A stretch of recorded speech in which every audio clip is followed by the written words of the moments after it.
Así que Juan nos ha dicho qué tipo de persona es la que se convierte en familia de Dios. Nos ha dicho que somos adoptados como hijos porque Dios nos ha amado tanto y su amor nos ha embargado, nos ha adoptado como parte de su familia. Eso es lo que nos ha dicho Juan hasta ahora.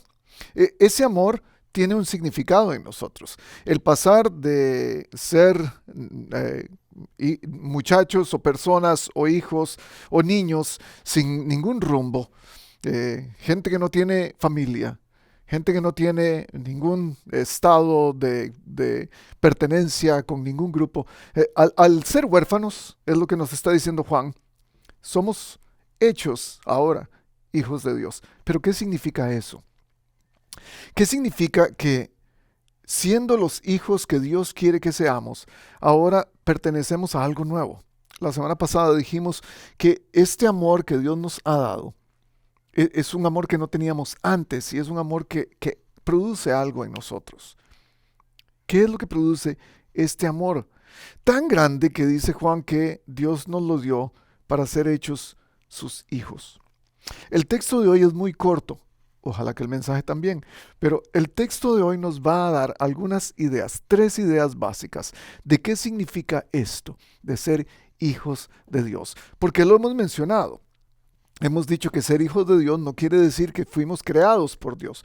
La creación toda es de Dios y eso no nos da necesariamente el derecho de ser hijos de Dios. Otra cosa que hemos dicho es que Jesús, a la hora de venir encarnado, de ser la encarnación de la esencia completa del Padre y venir a la tierra, hemos dicho que en su estatus de hijo, que es especial, como lo vimos la semana pasada una vez más, en su estatus de hijo, también nos dio la oportunidad a nosotros de ser herederos de las promesas de Dios, como hijos de Dios.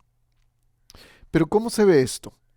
En términos más profundos. Juan hoy nos lo explica de varias maneras, de tres maneras por lo menos, que tengo para compartir con ustedes. Y estamos en el capítulo 5 de Primera de Juan, en los primeros 5 versículos del 1 al 5. Bienvenidos a todos los que nos ven semanalmente o mensualmente o cuando sea que usted vea este video. Gracias por estar aquí. El hecho de que usted esté viendo este video no es una casualidad. Posiblemente Dios hizo una cita especial con usted para que usted oyera acerca de esto que hoy Juan nos habla, para que usted oyera de qué significa ser hijo de Dios, cuáles son las implicaciones, cómo se va a ver eso en usted y qué beneficios nos da. Primera de Juan, capítulo 5, del 1 al 5. Y Juan comienza con una palabra que envuelve, una palabra que invita, una palabra que abarca, y es todo el que cree que Jesús es el Cristo, ha nacido de Dios. El todo indica que hay un interés especial del Padre para alcanzar a todo aquel, como dice Juan 3:16, para que todo aquel que cree en Él, todo el que cree que Jesús es el Cristo, ha nacido de Dios. Ahora, recordemos una vez más toda la revolución que está ocurriendo en la iglesia en este momento, 2000 años atrás. Los gnósticos están intentando decir que Jesús no es el Hijo de Dios, que Jesús no es Dios, que no puede existir la divinidad de Dios en un hombre, en la humanidad de un ser humano. Mientras que Juan nos dice, esto es lo que yo he visto, esto es lo que yo he experimentado. Y sigue hablando en los mismos términos, Juan, y dice, todo el que ama al Padre también ama también a sus hijos. Así, cuando amamos a Dios y cumplimos sus mandamientos, sabemos que amamos a los hijos de Dios. Este texto de hoy puede sonar un poco redundante, puede sonar un poco repetitivo. Recuerden que Juan está haciendo esto de alguna manera intencionalmente, porque las repeticiones nos recuerdan, nos ayudan a mantener nuestra mirada, nuestro enfoque fresco en los conceptos que Él nos está dando. Juan de alguna manera nos está diciendo, nacer de Dios no significa solamente creer en Cristo, porque hay muchos que creen en Jesús, hay muchos que dicen creer en Jesús, pero esa creencia en Jesús tiene que ser demostrada de alguna manera. Sin demostrarlo, nuestra creencia está muerta. Creer en algo es abstracto en realidad. Si usted dice creer en algo, es una idea. Está en el ámbito de los conceptos, porque no se puede ver. Lo que yo creo no se ve necesariamente, porque está en mi mente. Es algo intelectual. Para poder entender lo que yo creo, para poder entender lo que usted cree, para poder mostrar nuestras creencias más profundas, hay de alguna manera que demostrarlas. No estoy hablando solamente de pruebas, no estoy hablando solamente de evidencias, pero estoy hablando de acciones también. Creer en Cristo quiere decir que debemos asegurar que Él es la esencia del Padre. Para Juan, en 2000 años atrás, era importante creer que Jesús es la esencia del Padre. Y esto tiene que ver con el amor que hay entre el Padre y el Hijo. Y ahora el amor que el Padre nos dio para que podamos ofrecerlo, para que podamos demostrarlo de la misma manera que el Hijo lo demuestra. No quiero complicar mucho la situación. Básicamente, si decimos amar a Dios, también tenemos que amar a sus hijos. Si decimos que creemos en el Dios que amamos, también tenemos que creer en el amor que le damos a los demás. Entonces, amar y creer en Jesús son la base primordial de ser hijos de Dios. Pero ser hijos de Dios no se gana solamente con amar a la gente, porque cualquier persona puede amar. Todas las criaturas, todo el ser humano creado por Dios tiene la capacidad de amar. Entonces, Juan nos dice lo mismo que la semana pasada, pero hoy nos da un concepto diferente. Nos dice, en esto consiste el amor, versículo 3, el amor a Dios, en que obedezcamos sus mandamientos. Él ya nos ha dicho eso varias veces. Jesús lo dijo en el Evangelio de Juan. Ahora nos lo está repitiendo una vez más aquí. Y estos mandamientos, dice, no son difíciles de cumplir, porque todo el que ha nacido de Dios vence al mundo. Y entonces ahora nos abre una nueva opción. Nos dice que este amor nos distingue para ser hijos de Dios. Nos dice que este amor hay que obedecerlo, como terminamos diciendo la semana pasada, porque es un mandamiento. Y ahora nos dice que a pesar de que este mandamiento no es tan difícil de cumplir, y está hablando en términos de una relación, no está hablando en términos de esfuerzo humano, nos dice que cada persona que ha nacido de Dios, cada persona que ama a Dios, ha vencido al mundo. ¿No es esto un mensaje de esperanza para nosotros? Tal vez usted empezó a ver este video pensando, ¿qué esperanza me da el ser hijos de Dios? Bueno, el ser hijo de Dios le da una fuerza especial, un poder especial. Es el poder de vencer al mundo. Ya Jesús lo dijo una vez más en Juan, en el Evangelio de Juan. Ustedes van a tener la oportunidad de salir adelante. Van a tener la oportunidad de vencer sus aflicciones. No por su propio esfuerzo, sino porque yo he vencido al mundo. Esta es la victoria, dice, que vence al mundo, nuestra fe. Y nos da un nombre para saber cuál es el arma que tenemos para vencer al mundo, nuestra fe. ¿Quién es el que vence al mundo? Sino el que cree que Jesús es el Hijo de Dios. Y cierra el círculo. El que cree en Jesús, el que cree en el Padre, lo va a amar, va a tener una relación con Él. Esa relación con Él va a ser algo especial, va a vencer al mundo. Ese vencimiento del mundo va a ser la prueba de que somos sus hijos. 3 cosas que quiero compartir con ustedes hoy acerca de lo que significa ser hijos de Dios. ¿Quiénes son los hijos de Dios? ¿Por qué nos llamamos tales? ¿Qué es lo que nos ha dado la capacidad de estar ahí? Bueno, la primera cosa que quiero compartir con ustedes es esto. ¿Qué significa ser hijos de Dios? Es una decisión. La decisión que tenemos que tomar es creer. Dijimos que todos estos conceptos se relacionan y puede ser un poco complicado de entenderlo, pero en realidad es una mezcla de conceptos que se interrelacionan el uno con el otro. Esta decisión de creer tiene que ver con reconocer a Jesús como el Hijo de Dios. Reconocer que Jesús es la misma esencia de Dios. Reconocer que Jesús viene del Padre.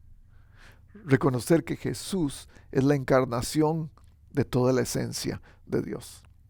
Entonces, ¿qué quiere decir esto? Este reconocimiento. Este reconocimiento implica que vamos a tener que aceptar su autoridad, que vamos a tener que aceptar seguir sus enseñanzas como la verdad suprema de todo lo que guía nuestras vidas.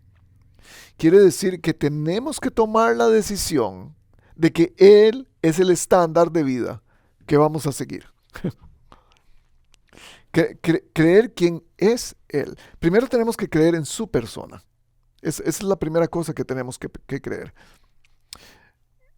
Tenemos que creer que Él es la esencia de Dios. Mas a todos los que le recibieron, a los que creen en su nombre, les dio potestad de ser hechos hijos de Dios, dice Juan 1:12.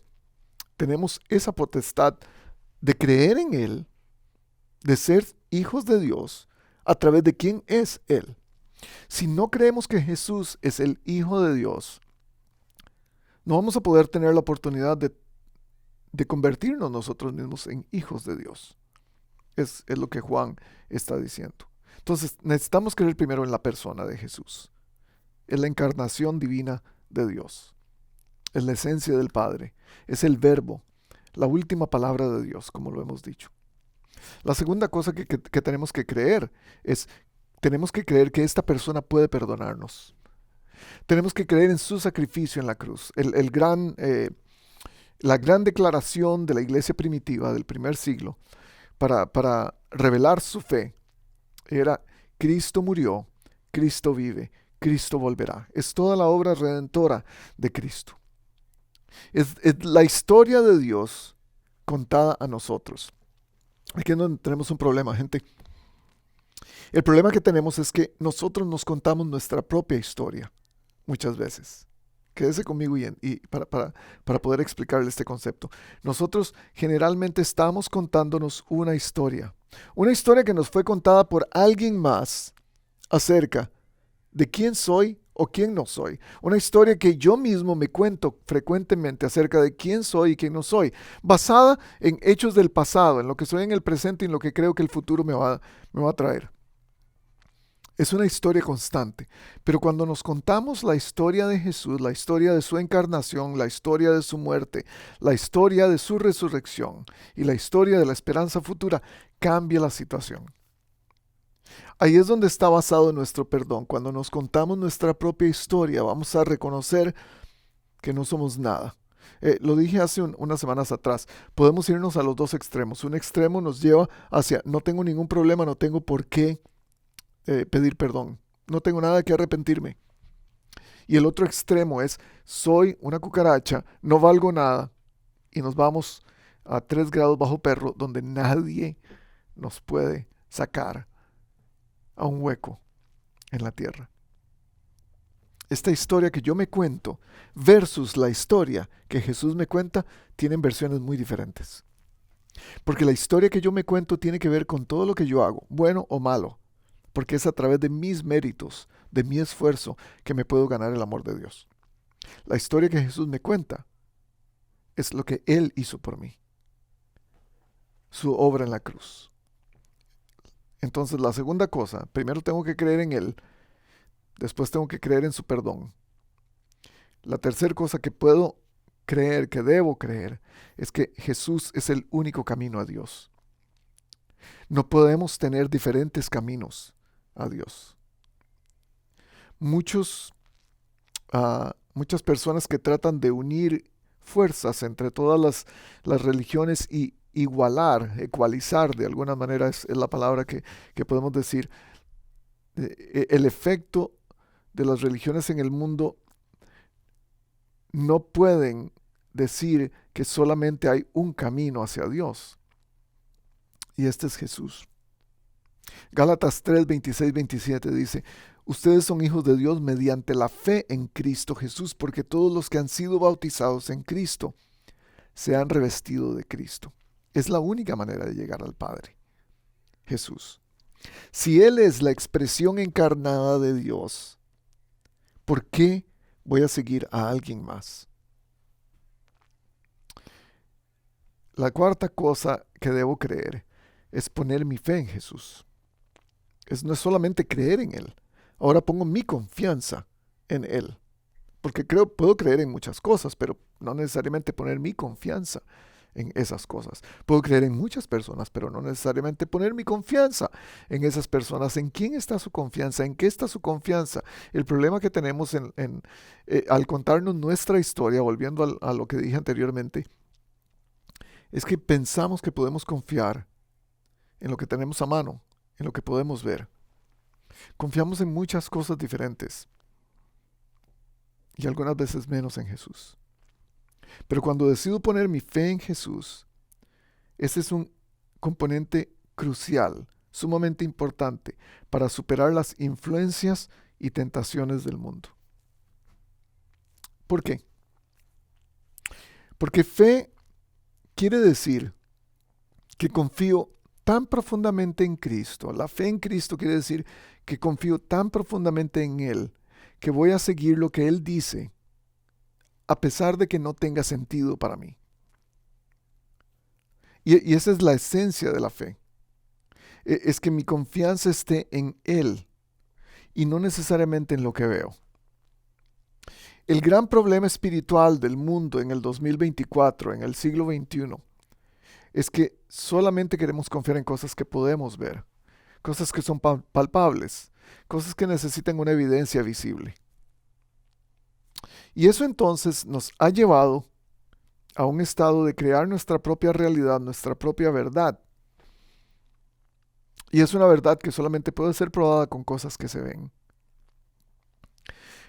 Cuando las cosas que son supernaturales, sobrenaturales en la Biblia abundan por todas partes, porque eso es parte del poder de Dios, es sobrenatural, está fuera de la naturaleza, está fuera de la materia, está fuera del tiempo, está fuera de nuestra realidad como la conocemos.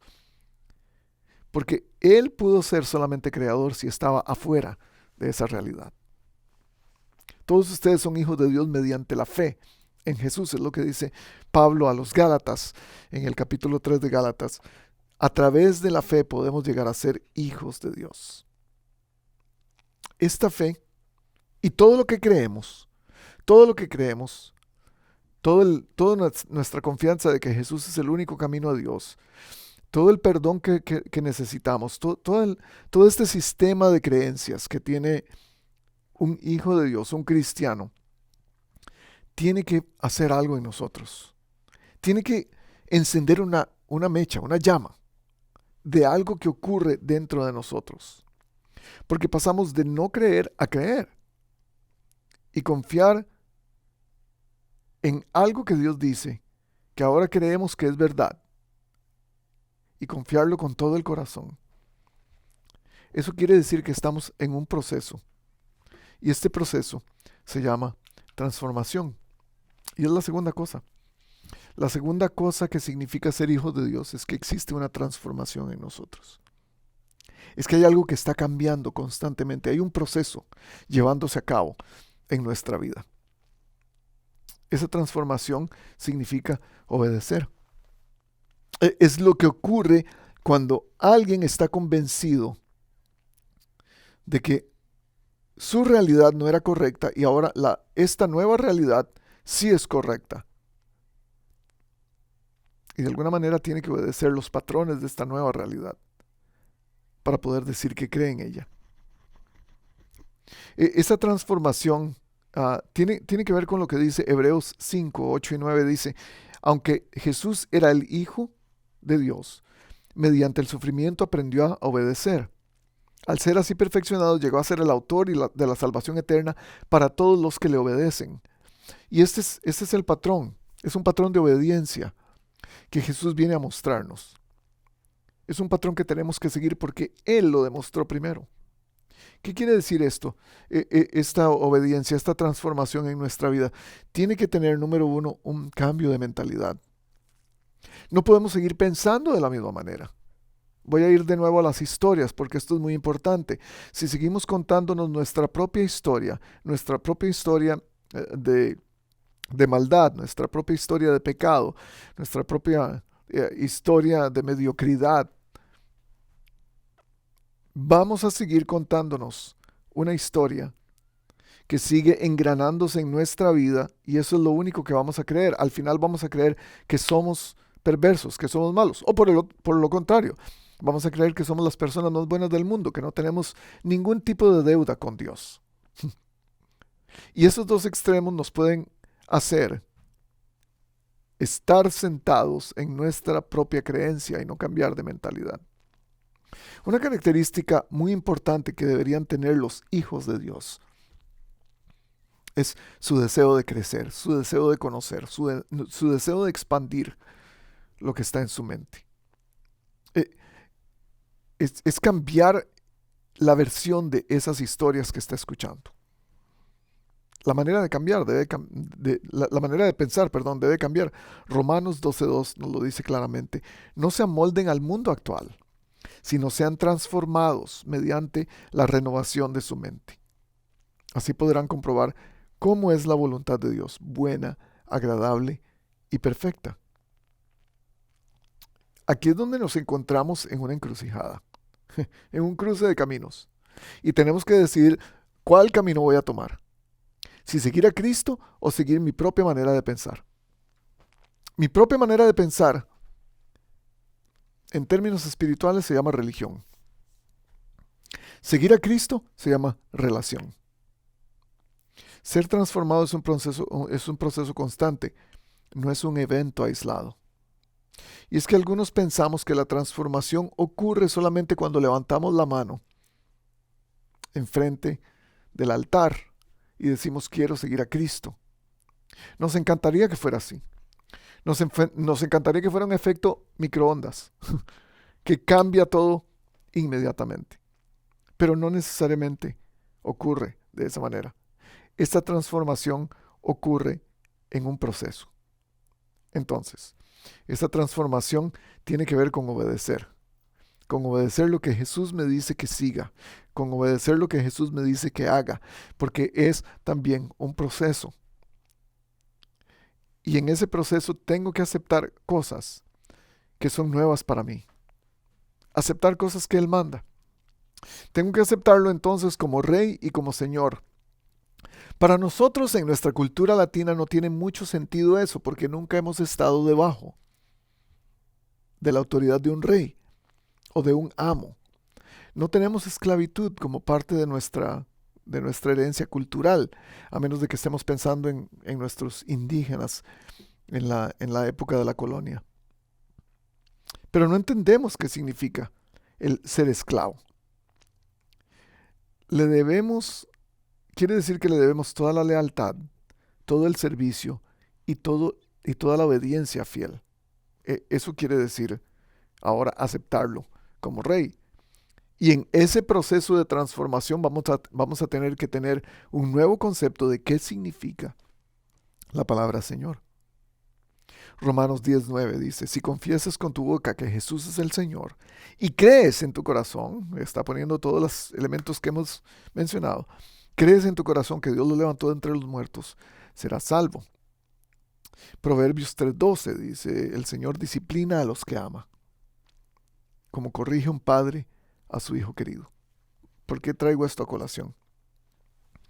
Porque si vamos a aceptar que Jesús es nuestro Señor, si vamos a aceptar que Jesús está más alto que nosotros, si vamos a seguir sus lineamientos y estamos emprendiendo este proceso de transformación donde antes yo era el que hacía las reglas, ahora Él es el que las pone, vamos a tener que aceptar la disciplina y la autoridad de nuestro nuevo Padre.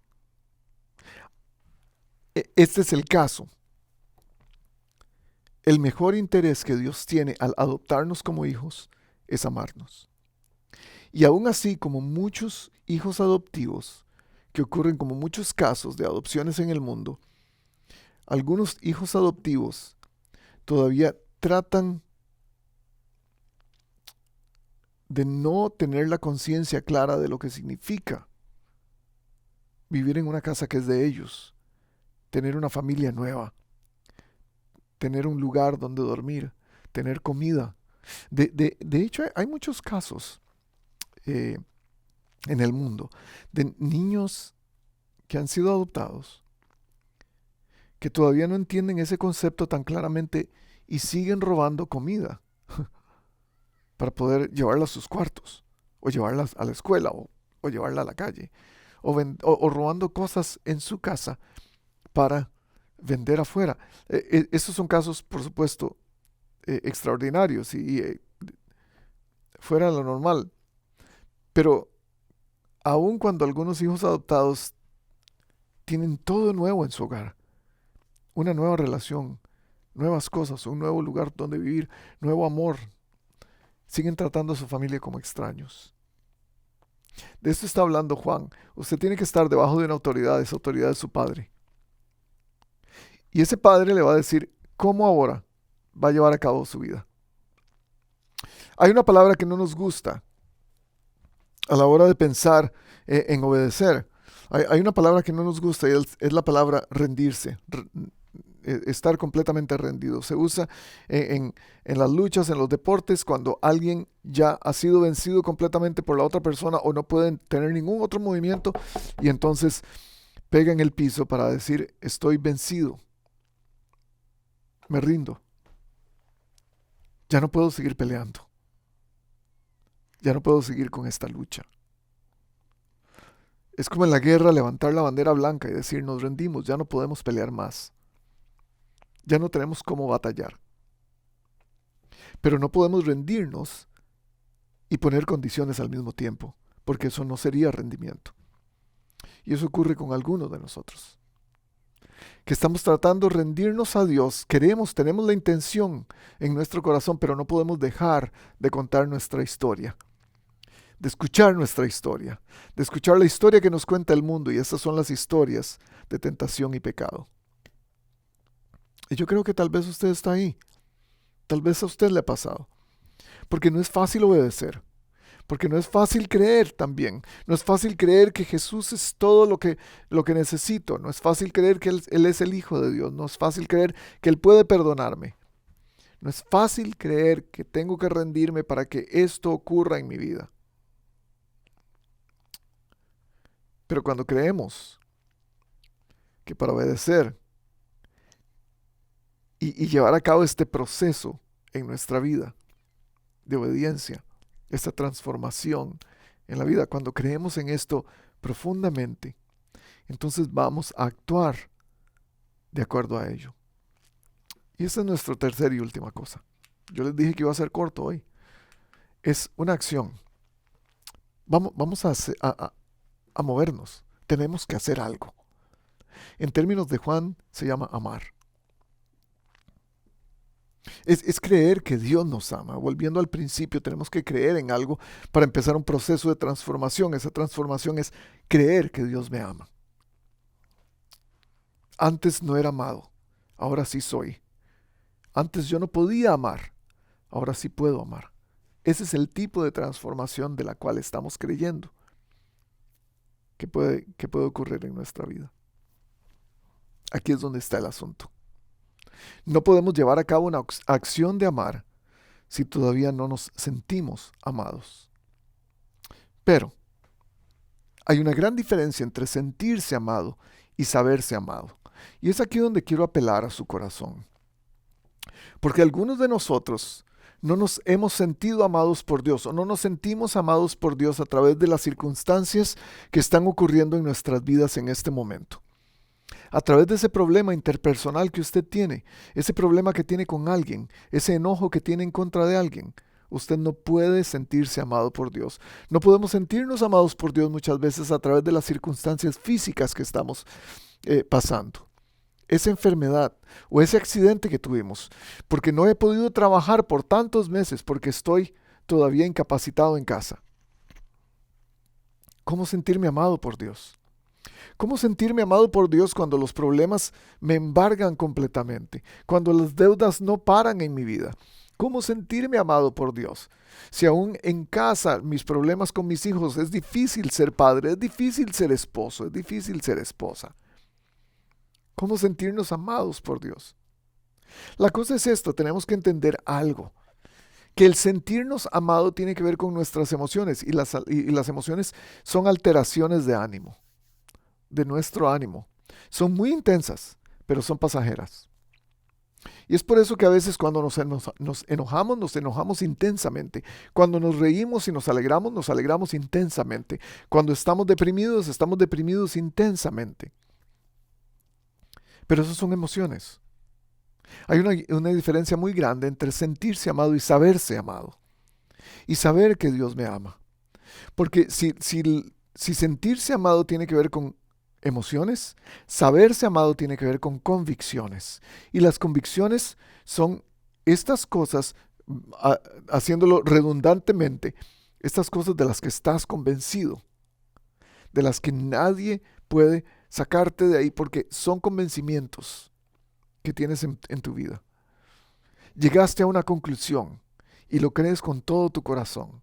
Y lo sigues con todo tu corazón. Es por eso que quieres esa transformación. Porque estás tan convencido de algo que quieres hacer lo posible para que eso transforme tu corazón y te lleve a hacer una acción. Y esa acción se llama amor. Y el amor implica hacer algo. Por eso es tan importante entender la diferencia entre solamente sentirse amado y saberse amado. Los que saben que Dios los ama, hablamos la semana pasada, son los que pueden llevar a cabo un proceso de transformación, los que creen profundamente y los que actúan en eso, en ambas cosas. Amar implica hacer algo. No puede amar quien no hace nada. El que no se mueve, el que no hace un esfuerzo para amar, no puede amar. Y sí, toma esfuerzo nuestro. Es una decisión, como lo dije al principio. Tienes que tomar la decisión de amar. Tienes que tomar la decisión de creer que este amor funciona. Tienes que aceptar un proceso de transformación. Tienes que aceptar un proceso de obediencia para poder amar. El libro de Efesios dice, sométanse los unos a los otros en el amor de Cristo. Y es poder tener un deseo tan profundo de amar que la obediencia no va a ser difícil. Jesús lo dice de esta manera. Si yo soy el Señor y el Maestro y les he lavado los pies, esto lo está diciendo en el aposento alto en Juan capítulo 13. Si les he lavado los pies, también ustedes deben lavarse los pies los unos a los otros. Les he puesto ejemplo para que hagan lo mismo que yo he hecho con ustedes. Y esta es la primera cosa en términos de amar, de la acción, es que hay que seguir el ejemplo.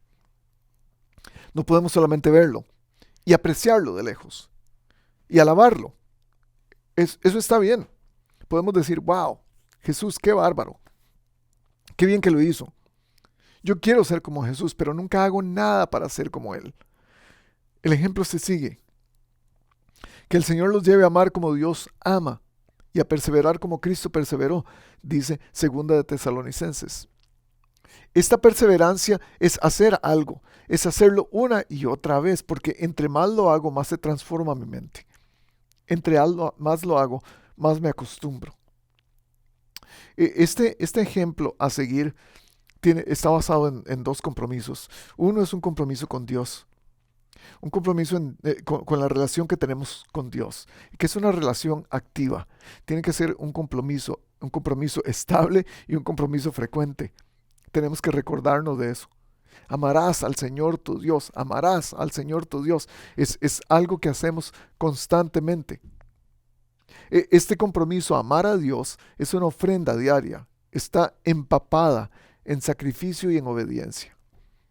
Es dar nuestra vida como ofrenda. Romanos 12:1. Presentar nuestra vida como ofrenda agradable a Dios. ¿Para qué?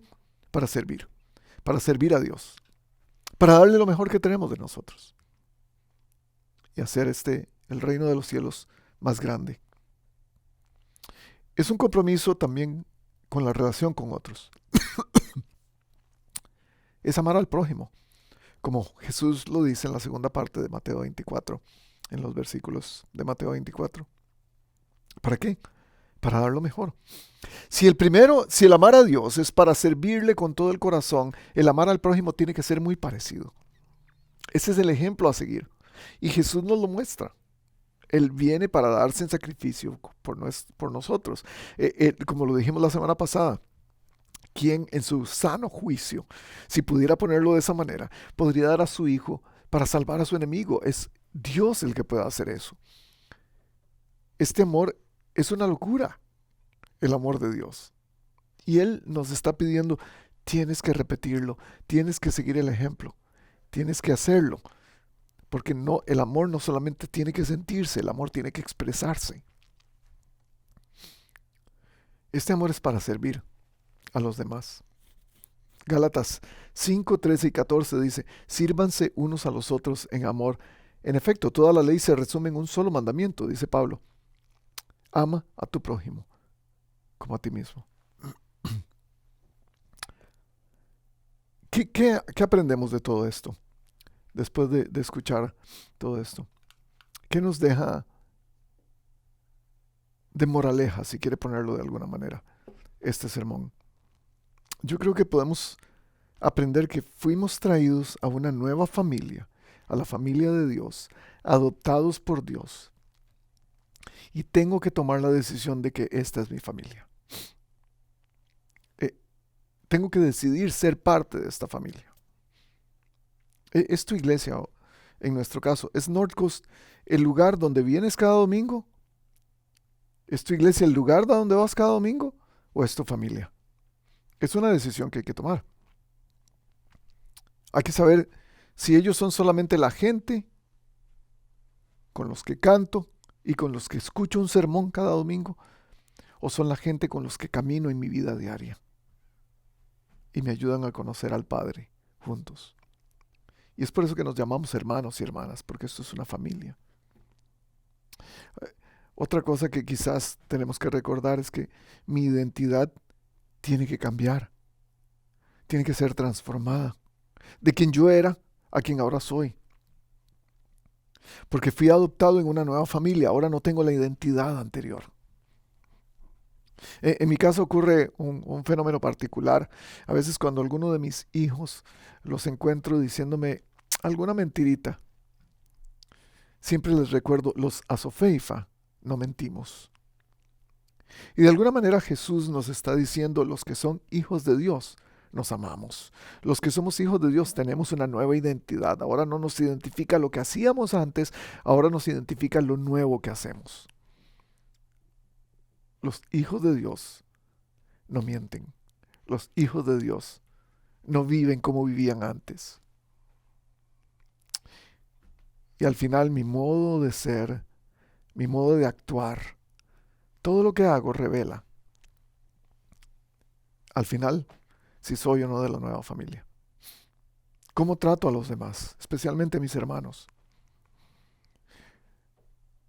Un hermano o una hermana se defienden mutuamente. Alguien contó una historia de dos hermanos que fueron a pescar hace mucho tiempo. Los dos volvieron a casa y escribieron en su diario. El uno dijo, hoy tuve el día más difícil del mundo. Fui a pescar con mi hermano. No pescamos nada. El día fue terrible. El otro hermano, sin embargo, llegó a su casa y escribió en su diario, hoy tuve uno de los mejores días de mi vida. Pude estar con mi hermano pescando la mayor parte del día. Y aunque no pescamos nada, tuvimos un día fabuloso. Esta es la pregunta para usted. ¿Cuál de los dos hermanos va a ser? El hermano que todavía ve la vida como antes la veía, sin transformación, sin creer profundamente, sin actuar en amor. ¿O la ve como el segundo hermano? C.S. Lewis dijo esta frase, si encuentro en mí deseos que no pueden ser satisfechos por nada en este mundo, la única explicación lógica que tengo es que fui hecho para otro mundo. Y agrega esto. Por eso la adopción es una doctrina tan reconfortante. Ser adoptado es darse cuenta de que fuimos hechos para otra familia y para otra persona. Tú fuiste hecho para Dios. Él te ama tanto que actuó y vino a dar la vida de su Hijo, para que su Hijo, a través de su Hijo, te convirtieras en el Hijo de Dios, para que tengas sus promesas, su herencia, para que le sigas obedientemente y para que puedas dar el mismo amor. Ojalá que así sea. Nos vemos la próxima.